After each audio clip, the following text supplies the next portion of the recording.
There are 4 ways we can be radically genuine with our clients. These are all ways you would be real with a real person outside of the therapeutic relationship. I'm not trying to imply that your client is your friend. My point is there are certain ways we are real in relationships that have nothing to do with psychotherapy.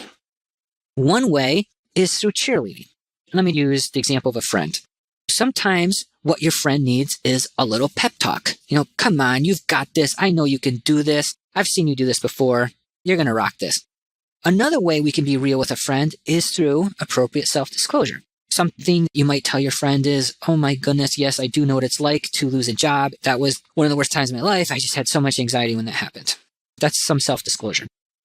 Another way to be real with someone is what DBT calls clinical irreverence.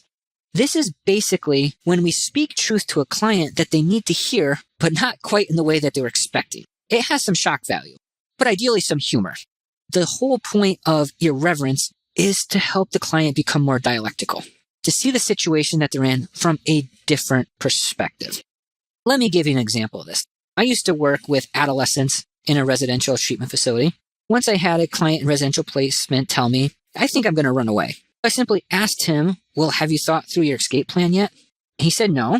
I told him, well, great, then let's use this session to plan your escape. And we did. That was the last thing he was expecting me to say. But by the end of the session, he realized that the escape plan was too complicated and that it would just be much easier for him to simply complete the program.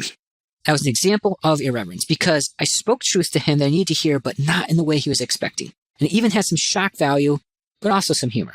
And it helped him become more dialectical, think through the situation from a different perspective.